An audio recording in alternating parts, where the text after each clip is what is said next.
Hello, ബംഗാളിൽ നിന്ന് കൊണ്ടുവന്ന സാരി, ബംഗാൾ കോട്ടൺ, കൊൽക്കട്ടയിൽ നിന്ന് വാങ്ങിച്ചാണ്. എല്ലാവരും സാരീസ് ഇങ്ങനെ കാണിക്കൂ, അങ്ങനെയല്ല, ഞാൻ എപ്പോഴും ഇടാറുണ്ടല്ലോ. അപ്പോൾ എനിക്ക് തോന്നി ഇട്ട് കാണിക്കുന്നതായിരിക്കും കുറച്ചുകൂടി നല്ലതെന്ന്, അതുകൊണ്ട് ഞാൻ ഇട്ട് കാണിക്കാം. ഇന്നലെ ചെയ്തില്ലായിരുന്നു, അപ്പോൾ ഇന്ന് ആ കഥയായിട്ട് പറയുകയാണ് കേട്ടോ. ഈ കഥ എന്തെന്ന് വെച്ചാൽ, വീട് ഏതൊരു സാധാരണക്കാരൻ്റെയും സ്വപ്നമാണ് വീട്. ഒരു തർക്കവും. അത് എങ്ങനെ ചെയ്യണം, എപ്പോൾ വേണം, അതാണ് നമ്മുടെ ടോപ്പിക്. ഈ നെസ്റ്റ് ഉണ്ടാക്കുന്ന എല്ലാ ബേർഡ്സും കുഞ്ഞുങ്ങൾ ഉണ്ടാകാറാകുമ്പോൾ നെസ്റ്റ് ഉണ്ടാക്കും അല്ലേ. അതെന്താണെന്ന് വെച്ചാൽ, ഓരോ ജീവജാലങ്ങളുടെയും ഒരു ഒരു ഇത് എന്താ പറയുക, നാച്ചുറൽ ഇൻസ്റ്റിങ്ക്റ്റ് ആണ് അടുത്ത തലമുറ ഉണ്ടാക്കുക അല്ലേ. അവൻ്റെ നെക്സ്റ്റ് ജനറേഷൻ ഉണ്ടാക്കുക എന്നുള്ളത് ഓരോ ജീവജാലങ്ങളുടെയും പർപ്പസാണ്. അതായിരുന്നു പർപ്പസ്. അപ്പോൾ അവിടെ എവിടെയൊക്കെ കൊത്തിപ്പറക്കി നടക്കുന്ന ബേർഡ്സ് ആണെങ്കിൽ പോലും ഒരു കൂടുണ്ടാക്കും. എന്തിനാണ്? തൻ്റെ കുഞ്ഞുങ്ങളെ അതിൽ മുട്ടയിട്ട് വളർത്തി കൊണ്ടുവന്ന്, അതൊരു കറക്റ്റായിട്ടുള്ള നേച്ചുറൽ രീതികളാണ്. ഇന്നല്ലേ ഇപ്പം രീതികളെല്ലാം മാറി വരുന്നത്. സോ ഈ ഇൻസ്റ്റിങ്ക്റ്റ്, കൂട് ഉണ്ടാക്കുന്ന ഇൻസ്റ്റിങ്ക്റ്റ് നമ്മൾ മനുഷ്യനിൽ അധികവും മലയാളീസ് എന്നാണ് എല്ലാവരും പറയുന്നത്. മലയാളീസിലാണ് അത്ര കൂടുതൽ. ആയിക്കോട്ടെ. അപ്പോൾ നമ്മൾ എങ്ങനെയായിരിക്കണം അതിന് വേണ്ടിയിട്ടുള്ള പ്ലാനിങ്സ്? ഈ 50 വയസ്സിന് ശേഷം ആ പ്ലാനിങ് നടത്തിയ ഒരാൾക്ക് നിങ്ങൾക്ക് പറഞ്ഞു തരാമല്ലോ അല്ലേ. ആരെങ്കിലുമൊക്കെ ചോദിക്കുക, ചേച്ചി ചാർട്ടേഡ് അക്കൗണ്ടൻ്റ് ആണോ അല്ലെങ്കിൽ ഫിനാൻഷ്യൽ പ്ലാനറാണോ? അല്ല, അനുഭവം ഗുരു. ഞാൻ പറഞ്ഞില്ലേ, ആസാമിൽ ഞങ്ങൾ പോയിരുന്നു. അരവിന്ദിൻ്റെ അച്ഛൻ ജോലി ചെയ്തിരുന്ന ഓയിൽ ഇന്ത്യ ക്യാമ്പസിൽ. നിങ്ങൾ FACT ക്യാമ്പസിൽ പോയിട്ടുണ്ടോ? കളമശ്ശേരിയിൽ. അവിടെ പോയി നോക്കുമ്പോൾ നമുക്ക് മനസ്സിലാകും. അത് പിന്നെ ഇപ്പോൾ കുറച്ചുകൂടി പബ്ലിക്കിനൊക്കെ ഓപ്പണായി. അതിന് മുമ്പിലത്തെ അവസ്ഥയുണ്ട്. ലൈക്ക് ഒരു ഗേറ്റഡ് കമ്മ്യൂണിറ്റി പോലെ, ഇപ്പോഴത്തെ വില്ല കമ്മ്യൂണിറ്റി പോലെയാണ് അവിടെ അവർ ജീവിച്ചു വരുന്നത്. നല്ല റോഡ്സും നല്ല ഫെസിലിറ്റിയും വെള്ളമൊന്നും നിൽക്കുന്ന സാഹചര്യമേ ഇല്ല. ഇത് ഓയിൽ ഇന്ത്യയാണ്. FACT എന്ന് പറഞ്ഞാൽ കുറച്ച് പൊല്യൂഷൻ ഉണ്ടാവും. ഇത് ഓയിൽ ഉണ്ടാക്കുന്ന അവരുടെ പമ്പിങ് സ്റ്റേഷനും കാര്യങ്ങളൊക്കെയാണ് ആസാമിൽ. അപ്പോൾ അവിടെ ഓയിൽ ഫ്രീ, അതായത് ഒരു കാറ് വാങ്ങിച്ചു കഴിഞ്ഞാൽ ഒരു ഉദ്യോഗസ്ഥന്, ഒരുവിധം നല്ല എക്സ്പീരിയൻസ് ഉള്ള ഒരു ഉദ്യോഗസ്ഥന് ഓയിൽ ഫ്രീ, അതായത് പെട്രോൾ ഫ്രീ. മേജർ ഭാഗം പെട്രോളും ഉപയോഗിക്കാറില്ല എന്ന് പറയുന്നത്. എവിടെ പോകാനാണ്? അവിടെ നിന്നും പോകാനില്ലല്ലോ. അപ്പോൾ അതത്രയും ആ ഒരു huge portion of salary save ചെയ്യാം. പിന്നെ നമുക്കൊന്നും അന്നില്ല. എനിക്ക് ഓർമ്മയുണ്ട്, എൻ്റെ വീട്ടിൽ ഒരു 87-ലോ 88-ലൊക്കെ ആയിരിക്കും ഗ്യാസ് വന്നത്. അപ്പോൾ ഇവിടെ ഇവർ ജീവിക്കുന്ന സമയത്ത് 64 മുതൽ ഇവർക്ക് ഗ്യാസ് ഉണ്ട്, കുക്കിംഗ് ഗ്യാസ്. അപ്പോൾ ആലോചിച്ച് നോക്കൂ, ലൈഫ് സ്റ്റൈൽ അപ്ഗ്രേഡഡ് ആണ് ഓൾറെഡി. അവിടെ പൈസ കൊടുക്കണ്ട, പൈപ്പിൽ കൂടിയാണ് വരുന്നതെന്ന് വീട്ടിലേക്കൊക്കെ. ചുമരിലൂടെയുള്ള പൈപ്പിൽ it will come to the kitchen. അതിൻ്റെ സെക്യൂരിറ്റി ചെക്ക് ചെയ്യാൻ ഒരു ടീം വരും. പിന്നെ ദാറ്റ് ഹൗസ് പഴയ കാലത്ത് ബ്രിട്ടീഷേഴ്സിൻ്റെ മാതൃകയിൽ, കാരണം കുറേ പേര്, ബർമ ഓയിൽ എന്നായിരുന്നു ഈ കമ്പനിയുടെ പേര് ആദ്യം. അപ്പോൾ അധികവും ബ്രിട്ടീഷേഴ്സ് ഉണ്ടായിരുന്ന സമയത്ത് അവരുടെ പാറ്റേണിലുള്ള വീടുകളും തറയിലെല്ലാം കാർപ്പറ്റും ഒക്കെ ആയിട്ട് ഇത് രസമാണെന്നറിയോ. ആ വീട്ടിലേക്ക് ചെന്നിട്ട് ഫ്രണ്ടിൽ വലിയൊരു ലോണും ബാക്ക് യാർഡും ഒക്കെ ആയിട്ട്. ഇപ്പം അതത്ര വെൽ മെയിൻറ്റെയിൻഡ് അല്ല. ആലോചിച്ച് നോക്കൂ, അരവിന്ദിന് തന്നെ 59 വയസ്സായില്ലേ. അപ്പോൾ അത്രയും വർഷങ്ങൾ കഴിഞ്ഞു ആ വീട്. അവരവിടെ ലാസ്റ്റ് പാർട്ട് ഓഫ് അവർ റിട്ടയർമെൻറ്റിൽ, പപ്പയുടെ റിട്ടയർമെൻറ്റിലാണ്. 9 ഇയേഴ്സാണ് അവിടെ താമസിച്ചത്. അതിന് മുമ്പ് ഉള്ള വീട്ടിൽ ഞങ്ങൾ പോയില്ല. അത് ഇനിയും മനോഹരമാണെന്ന് പറയുന്നത്. അത് അവിടെ നിന്ന് 1 നൈറ്റ് ജേർണി ഉണ്ട് ആസാമിൽ തന്നെ, ദുലിയാജ എന്ന് പറഞ്ഞ സ്ഥലത്ത്. ഞാൻ പറയാമെന്ന് പറഞ്ഞിരുന്നു ഇതിൻ്റെ കഥയൊക്കെ. ഇതൊരു മനോഹരമായ ജീവിതമായിരുന്നു എന്നറിയോ. ആ ജീവിതത്തിൽ 1 മാസം സാലറിയിൽ ആക്ച്വലി ഫുഡിന് മാത്രമാണ് അവർക്ക് ഉണ്ടായിരുന്നത്, ചിലവുണ്ടായിരുന്നത്. പിന്നെ ഇവർ എല്ലാവരും തൊട്ടപ്പുറത്ത് തന്നെ ടെന്നീസ് കോർട്ടുണ്ട്, കമ്പനി മെയിൻറ്റെയിൻഡ് ടെന്നീസ് കോർട്ട്. നമ്മളിവിടെ ഒരു മാസം ഒരു ടെന്നീസ് കോർട്ടിൽ കളിക്കാൻ പോകുമ്പോൾ അറിയാം എത്ര രൂപയാണ് നമ്മളിവിടെ കൊടുക്കേണ്ടത്? ഏകദേശം ഒരു 10,000 രൂപയുടെ അടുത്ത് ചിലവുണ്ട് ഇവിടെ ടെന്നീസ് കളിക്കുന്നതിന്. നാട്ടിലും അത്രയൊക്കെ കാണുമായിരിക്കും, അല്ലെങ്കിൽ ഒരു 5,000 എങ്കിലും കാണുമായിരിക്കും. Imagine that amount. അതും ഫ്രീ ആണ്. സോ ടെന്നീസ് പോലെയുള്ള നല്ല ഹൈ ലെവൽ ആയിട്ടുള്ള സ്പോർട്സ് അതും ഇവർ കളിച്ചുകൊണ്ടിരുന്നത്. 3 മക്കളും, അരവിന്ദിൻ്റെ അനുജത്തി, ഇവർ 3 പേരും കളിക്കുമായിരുന്നു. അപ്പോൾ അതിൻ്റെ ഡ്രസ്സുകൾ അതൊക്കെ മേടിക്കാനും അതിൻ്റെ ഷൂസ് അതൊക്കെയാണ് കുറച്ച് എക്സ്പെൻസ് ഉണ്ടായിരുന്നത്. എന്നാലും അതൊരു തുണിയുടെ എക്സ്പെൻസ് മാത്രമല്ലേ ഉള്ളൂ. സോ ഇതാണ് അവരുടെ ലൈഫ് ഉണ്ടായിരുന്നത്. എന്തുകൊണ്ടാണ് ഞാൻ അത് പറയുന്നതെന്ന് വെച്ചാൽ, they could have very well started building a house or home right the time when he started earning. പോട്ടെ, അതായത് ഒരു 35 ഇയേഴ്സ് ബാക്ക്, 96 പിന്നെയും 35 വർഷം പുറകിലേക്ക് പോകണം. അരവിന്ദിന് 1 വയസ്സൊക്കെ ഉള്ള ഒന്നല്ല, അപ്പോൾ 5 വയസ്സൊക്കെ ഉണ്ടാവുമായിരിക്കും അല്ലേ 90s. റിട്ടയർ ചെയ്ത് വരുന്ന ആ സമയം ആയപ്പോഴേക്കും ഇവർക്ക് 25 ഇയേഴ്സൊക്കെ ആയി, മൂത്ത ആൾക്ക് അരവിന്ദിന്.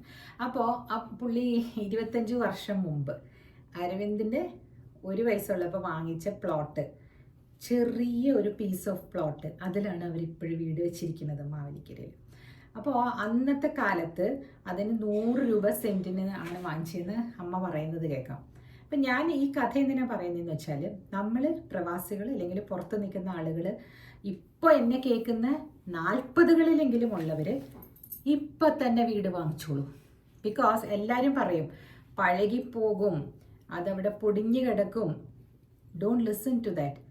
പക്ഷേ എൻറ്റയർ ലോണും എടുത്ത് ഒരു വലിയ മഹാസൗധമല്ല നിങ്ങൾ പണിതുയർത്തേണ്ടത്. നിങ്ങളുടെ കയ്യിലുള്ള കാശ്, ഇപ്പോൾ ഒരു സാധാരണക്കാരന് ഇങ്ങനെയോ അവിടെ ഇവിടെയൊക്കെ ലോണൊക്കെ എടുത്ത്, ഇവിടെ ഇന്ന് ലോണൊക്കെ എടുത്ത് 50-60 ലക്ഷം പറ്റും ഒരു വീടിനെങ്കിൽ, നിങ്ങൾ ഇപ്പം നിങ്ങൾ പുറം രാജ്യത്താണ്, അല്ലെങ്കിൽ ഇപ്പം ഞാൻ പറഞ്ഞ ഈ ആസാം പോലെ എന്തെങ്കിലും ഒരു ഫാക്ട് പോലെ അവിടെ ഞങ്ങൾ യങ്ങായിട്ടുള്ള എൻജിനീയേഴ്സിനെയൊക്കെ കണ്ടു കേട്ടോ. അപ്പോഴും ഞാൻ വിചാരിച്ചു ഇവരിങ്ങനെ ചെയ്യുകയാണെങ്കിൽ, കാരണം അവരുടെ കാര്യങ്ങളെല്ലാം നടന്നുകൊണ്ട്, ഹൗസിംഗ് റെൻറ്റ് വേണ്ട, ഇലക്ട്രിസിറ്റി ബില്ല് വേണ്ട, കാറിന് പെട്രോൾ വേണ്ട, സ്പോർട്സ് ടെന്നീസ് അതിനൊന്നും വേണ്ട, ഭക്ഷണം മാത്രം മതി അവർക്ക്. അപ്പോൾ ആ പൈസ ഉണ്ടല്ലോ അവർക്ക് കിട്ടുന്ന നല്ലൊരു എമൗണ്ടാണ് സാലറിയും. അതിൽ നിങ്ങൾ വർക്കിംഗ് ടൈമിൽ ലോൺ എടുത്തോളൂ, അതിൽ കുഴപ്പമില്ല. ആ ലോൺ എടുത്തിട്ട് നിങ്ങൾ എവിടെയാണ് നിങ്ങൾ സെറ്റിൽ ചെയ്യാൻ പോണത്? ഇവർക്ക് നല്ല ഉറപ്പായിരുന്നേ മാവേലിക്കരയിലാണ് സെറ്റിലിംഗ്. അപ്പോൾ എന്ത് ചെയ്യണമായിരുന്നു, ആ കുട്ടി പ്ലോട്ട് 10 സെൻറ്റിൻ്റെ വാങ്ങിക്കുന്നതിന് അതിൽ മൊത്തം വിൽക്കാനായിട്ടിരുന്ന 50 സെൻറ്റ് ഉണ്ട്. ആ 50 സെൻറ്റ് ഇവർക്ക് വാങ്ങിക്കാൻ പറ്റും അന്ന്. അത് വാങ്ങിച്ചിട്ടാൽ മതിയായിരുന്നു. അപ്പോൾ പേടിച്ചിട്ട് അയ്യോ എല്ലാം കൂടെ എടുത്ത് ലാൻഡിൽ ഇട്ട് കഴിഞ്ഞിട്ടുണ്ടെങ്കിൽ വരുമ്പം വീട് വെക്കാൻ, നോ, ഈ 50 സെൻറ്റ് പ്ലോട്ട് തന്നെ ആയിരുന്നെങ്കിൽ വരുമ്പോൾ 30 സെൻറ്റ് കയ്യിൽ വെച്ച് 20 സെൻറ്റ് വിറ്റാൽ പോലും വീട് വെക്കാനുള്ള കാശ് കിട്ടുമായിരുന്നു. ഇതൊരു സ്റ്റഡി ആയിട്ട് പറയുന്ന കേട്ടോ, ആരെയും കുറ്റപ്പെടുത്താൻ പറയണയൊന്നുമല്ല, എനിക്ക് അറിയാവുന്ന കാര്യം കണ്ട കാര്യം വെച്ചിട്ട് പറയണല്ലേ. അപ്പം ഞാൻ എൻ്റെ അമ്മയുടെ അച്ഛൻ്റെയും കഥയിലേക്കും വരാം, എൻ്റെ കഥയിലേക്കും വരാം. ഇത് നിങ്ങൾ കേൾക്കുന്നവർക്ക് ഒരു പ്രചോദനമായിട്ട് ചെയ്യാൻ പറ്റുന്നവർക്ക് അത് ഇപ്പോഴേ ട്വീക്ക് ചെയ്യാമല്ലോ ലൈഫ്, അതിനു വേണ്ടി പറയുന്നതാണ് കേട്ടോ. അല്ലെങ്കിൽ പൊങ്ങച്ചായിട്ട് തോന്നരുത്, പിന്നെ കമ്പയർ ഒരു ഫാമിലീനെ ഒരു ഫാമിലിയായിട്ട് കമ്പയർ ചെയ്യുന്നതായിട്ട് തോന്നരുത്. ബിക്കോസ് അതൊന്നും അങ്ങനെ കമ്പയർ ചെയ്ത് ആർക്കും ജീവിക്കാൻ പറ്റില്ല. ഞാൻ എപ്പോഴും പറയാറുണ്ട് എല്ലാവരുടെയും ക്വസ്റ്റ്യൻ പേപ്പർ വ്യത്യാസമാണെന്ന്. അപ്പോൾ ഇവിടെ പറയുന്നത് സപ്പോസ് നമ്മൾ അങ്ങനെ ഇടുക, ആ 50 സെൻറ്റും ഉണ്ടായിരുന്നു. റിട്ടയർ ചെയ്ത് വരുന്ന സമയത്ത് കിട്ടുന്ന പണങ്ങൾ കുറച്ചൊക്കെ ഉണ്ടായിരുന്നു. ആ റിട്ടയർ ചെയ്ത് വന്ന സമയത്ത് ഉണ്ടായിരുന്ന ആ പണം ഉണ്ടല്ലോ, അത് മൊത്തം വീട്ടിലങ്ങ് ഇൻവെസ്റ്റ് ചെയ്തു വീട് പണിയാനായിട്ട്. ഈ 10 സെൻറ്റ് സ്ഥലത്ത് ഈ 50 മേടിച്ചിട്ടില്ലല്ലോ, ആലോചിച്ച് നോക്കൂ, എവ്രിതിങ് വാഷ്ഡ് ഔട്ട്. അങ്ങനെ ചെയ്യാതിരുന്നെങ്കിൽ എന്ന് പറഞ്ഞാൽ അവർക്ക് അവരുടേത് ഉണ്ടാകാം. പക്ഷേ ഇപ്പം ഇന്ന് കേൾക്കുന്നവർ ഒന്ന് കാൽക്കുലേറ്റ് ചെയ്ത് നോക്കൂ. നമുക്ക് കുറച്ച് സ്ഥലം വാങ്ങിച്ച് വീട് വെക്കേണ്ടവരാണെങ്കിൽ, അല്ലെങ്കിൽ അച്ഛൻ്റെ അമ്മയുടെയും പ്ലോട്ടൊക്കെ കിട്ടിയിട്ടുള്ളവരാണെങ്കിൽ വെരി ഗുഡ്, സന്തോഷം. അത് പണിയാൻ എന്താ പിന്നെ പ്രശ്നം? ഒരു ലോൺ എടുത്ത് വീട് പണിയുന്നതിന് എന്താ ബുദ്ധിമുട്ടുള്ളത് അല്ലേ? ഞാൻ പറയുന്നത് നിങ്ങൾക്ക് തെറ്റായിട്ട് തോന്നുന്നില്ലല്ലോ അല്ലേ? കാരണം എന്താണെന്ന് വെച്ചാൽ അങ്ങനെ ചെയ്താൽ മാത്രമാണ് നമുക്ക് ഒരു റിട്ടയർമെൻറ്റിന് വരുമ്പോൾ ഒരു ഹ്യൂജ് ചങ്ക് ഓഫ് എമൗണ്ട് നമ്മൾ ഇങ്ങനത്തെ കാര്യങ്ങൾക്ക് ഉപയോഗിക്കേണ്ട ആവശ്യം വരില്ല. പിന്നെ ഒരു മകളെ വിവാഹം കഴിപ്പിക്കാനും ഉണ്ടായിരുന്നേ. അപ്പോൾ ഉള്ള പൈസ തന്നെ സ്ട്രഗിൾ ചെയ്ത് പിടിച്ചു വെച്ചുകൊണ്ടിരുന്നു. സോ ഈ പണം എന്ന് പറയുന്നത് ഇൻഫ്ലേഷൻ തട്ടിക്കൊണ്ടു പോകുമെന്ന് അവർ വിചാരിച്ചില്ല. അതുകൊണ്ടാണ് അങ്ങനെ പറ്റിയത്. അപ്പോൾ നമ്മളെപ്പോലുള്ളവർ ഇനിയിപ്പം ഞാൻ എന്ത് ചെയ്തു എന്ന് വെച്ചാൽ, എനിക്ക് എപ്പോഴായിരുന്നു എൻ്റെ ഏണിങ് കപ്പാസിറ്റി, ഞാനും ഹസ്ബൻഡും അവിടെ ഇരുന്ന് ഏൺ ചെയ്യണ സമയത്ത് നല്ല ഏണിങ് ആയിരുന്നു. അപ്പോൾ ആ സമയത്ത് ഞാൻ ലോൺ എടുത്തു. എന്നിട്ടാണ് ഞാൻ മെഡ്രാസിൽ എൻ്റെ വില്ല വാങ്ങിച്ചത്. ഓൾമോസ്റ്റ് അതിൻ്റെ ലോൺ കഴിയാറായി. ഇപ്പം ഞങ്ങൾക്ക് തിരിച്ചു പോയിട്ട് ജീവിക്കാം, അവിടെ ജീവിക്കാം. അതിന് മുമ്പ് എന്താ ചെയ്തതെന്ന് വെച്ചാൽ, കല്യാണം കഴിഞ്ഞപ്പോൾ ഈ ഗോൾഡിനോട് അന്ന് ഗോൾഡ് ഇങ്ങനെ പിടിച്ചു വെച്ചില്ല, അത് വിറ്റിട്ട് ഒരു ഫ്ലാറ്റിന് അഡ്വാൻസ് കൊടുത്ത് ആ സമയത്ത് ഒരു 7 വർഷം കല്യാണം കഴിഞ്ഞിട്ടുണ്ടായിരുന്നുള്ളൂ. അപ്പോഴും ഞങ്ങളൊരു സാധാരണ മോഡസ്റ്റ് ഫ്ലാറ്റ് ഒരെണ്ണം വാങ്ങിച്ചിട്ടുണ്ടായി. ഇപ്പോൾ ആ ഫ്ലാറ്റിൽ നിന്നുള്ള റെൻറ്റ് വെച്ചിട്ട് ഈ ചെന്നൈ വീട്ടിൽ പോയിട്ട് കഴിയാം മോഡസ്റ്റ് ആയിട്ട്. അതല്ലാതെ ഉള്ള ഫണ്ട്സൊക്കെ ഉണ്ട് കേട്ടോ നമ്മുടെ കാര്യങ്ങളിൽ. അല്ലാതെ ഞാൻ പറയുകയാണ്, ബേസിക് ആയിട്ടുള്ള കാര്യം ഇങ്ങനെ സെറ്റാക്കിയിട്ടുണ്ട്. അതുകൊണ്ടാണ് ഞാൻ പറഞ്ഞത് എനിക്ക് പറയാമെന്ന്. പിന്നെ കുഞ്ഞിന് വേണ്ടിയിട്ടുള്ള ഞാൻ അന്നും പറഞ്ഞു ഗോൾഡിൻ്റെ കാര്യം, ഇതൊന്നും എൻ്റെ കയ്യിലിങ്ങനെ വെച്ചുകൊണ്ടിരിക്കുകയല്ല ചെയ്യുന്നത് കേട്ടോ. അതുകൊണ്ട് ആരും എന്നെ തട്ടിക്കൊണ്ട് പോയിട്ട് കാര്യമൊന്നുമില്ല. ആരും പറയണ്ടേ ചേച്ചി ഈ ഫിനാൻസ് ഒക്കെ പറയുമ്പോൾ ആരെങ്കിലും ചേച്ചി തട്ടിക്കൊണ്ടു പോകും, എന്താ പ്രയോജനം? എന്നെ തട്ടിക്കൊണ്ടുപോയി എൻ്റെ വീടല്ലേ അവിടെ കിടക്കണം, ഞാൻ എഴുതി കൊടുക്കും. അങ്ങനെ എന്നെ എഴുതി കൊടുക്കാനായിട്ട് ഒരു രജിസ്ട്രാറിൻ്റെ മുമ്പിൽ കൊണ്ടുപോയാൽ ഞാൻ വിളിച്ച് പറയില്ലേ, അയ്യോ ഇവരെന്നെ തട്ടിക്കൊണ്ടുവന്ന് ഇത് എഴുതി മേടിക്കുന്നത്. ദാറ്റ്സ് നോട്ട്, അത് വെള്ളരിപ്പൊക്കെ പട്ടണമൊന്നും അല്ലല്ലോ ഇത്. ഞാനിത് പറയുന്നത് നിങ്ങൾക്ക് പ്രചോദനമാകാൻ വേണ്ടിയിട്ടാണ്. നിങ്ങൾ ആരെങ്കിലും കൊച്ചുമക്കൾ 30കളിലും 40ലും എത്തി നിൽക്കുന്നവരുണ്ടെങ്കിൽ ഇതൊന്ന് പരീക്ഷിച്ചോളൂ. നിങ്ങൾ പേടിച്ചിട്ട് പണിയാതിരിക്കേണ്ട. ആ സമയത്ത് നിങ്ങളുടെ വീടിൻ്റെ പണി നിൽക്കുകയുമില്ല. നിങ്ങളൊരു സ്ഥലത്ത് ജോലി ചെയ്യുകയാണ്, നിങ്ങൾ യങ് ആണ്, നിങ്ങൾ 60 വയസ്സിൽ റിട്ടയർ ചെയ്ത് ആ വീടിൻ്റെ അവിടെ കിടക്കുന്ന പ്രോപ്പർട്ടിയിൽ പണിയാൻ ചെല്ലുകയാണെങ്കിലുണ്ടല്ലോ, ആ സമയത്ത് നിങ്ങൾക്ക് അത്രയും ഇതുണ്ടാവില്ല, എല്ലാത്തിനും വില കൂടിയിട്ടുണ്ടാകും, നമുക്ക് ആരോഗ്യവും ഉണ്ടാവില്ല. ഇത് മെയിൻറ്റെയിൻ ചെയ്യാൻ ഓക്കെ, ഭാര്യയ്ക്കൊക്കെ 50കളിലായിരിക്കും, അതുകൊണ്ട് കുഴപ്പമില്ല, ഞങ്ങളുടെ പപ്പ ചെയ്ത പോലെ. പക്ഷെ പപ്പ 60കളിൽ പണിയുമ്പോൾ സ്ട്രഗിളായിരുന്നു ആ പണം ഒപ്പിക്കാനും ഒക്കെ ആയിട്ട്. മക്കളൊക്കെ ഒന്നും സപ്പോർട്ടീവായിട്ട് വന്നിട്ടും ഇല്ലായിരുന്നല്ലോ. സോ അവരുടെ ഒന്നും കാര്യങ്ങളിൽ നമ്മൾ നോക്കണ്ട, നമ്മളെ കൊണ്ട് നോക്കുന്നത്. പിന്നെ വലിയ വീട് വെക്കാൻ നോക്കണ്ട. നിങ്ങൾ പെട്ടെന്ന് സാധാരണ രീതിയിൽ ഒരു വീട് വെച്ച് വെക്കൂ. പെട്ടെന്ന് ചെല്ലുമ്പോൾ നിങ്ങൾക്ക് അവിടെ കഴിയാലോ, ആരുടെയും ഉമ്മറത്ത് പോയി കിടക്കണ്ടല്ലോ. അല്ലെങ്കിൽ ആരുടെയെങ്കിലും ഡ്രോയിങ് റൂമിൽ പോയിട്ട് അയ്യോ ഞങ്ങൾക്കൊരു 1 മാസത്തേക്ക് ഇവിടെ തരൂ, 1 മാസത്തേക്ക് അവരുടെ വീട്ടിൽ നിൽക്കാം, എന്തിനാ അതിനൊക്കെ പോകുന്നത്? അല്ലെങ്കിൽ ഒരു റെൻറ്റഡ് ഹൗസ് ആണെങ്കിലും നമ്മൾ തേടി നടക്കുമ്പോഴേ ഈ വളരെ സാധാരണ രീതിയിലുള്ള ഗ്രാമങ്ങളിലൊന്നും അങ്ങനെ റെൻറ്റഡ് ഹൗസും കിട്ടാറില്ല നല്ലത്. അപ്പോൾ ഇതൊക്കെ നമ്മൾ മനസ്സിൽ കാൽക്കുലേറ്റ് ചെയ്യണം. അല്ലെങ്കിൽ ഒരു ഡയറിയോ ഒരു ജേർണലോ എടുത്ത് എഴുതി വെക്കുക.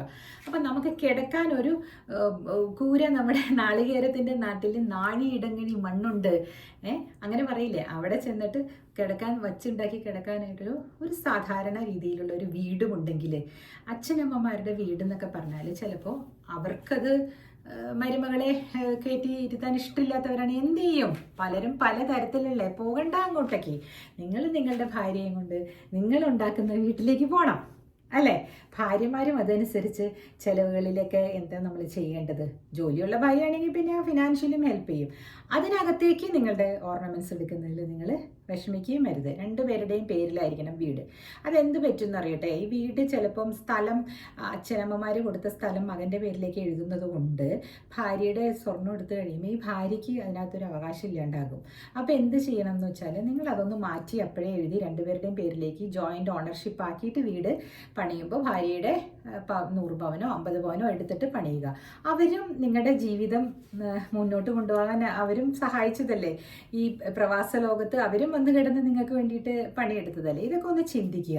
അപ്പോൾ അങ്ങനെ ആയി കഴിയുമ്പോൾ നിങ്ങൾക്ക് ഇവിടെ നിന്ന് റിട്ടയർ ചെയ്ത് പോകുമ്പോഴും ഒരു സമാധാനത്തോട് പോകും. എനിക്ക് അവിടെ ചെന്ന് കിടക്കാൻ ഒരു സ്ഥലമുണ്ട്, ഇവിടെ നിന്ന് കിട്ടുന്ന റിട്ടയർമെൻറ്റ് ബെനിഫിറ്റ് കൊണ്ട് നമുക്ക് ജീവിക്കാനും പറ്റും, ഇല്ലേ?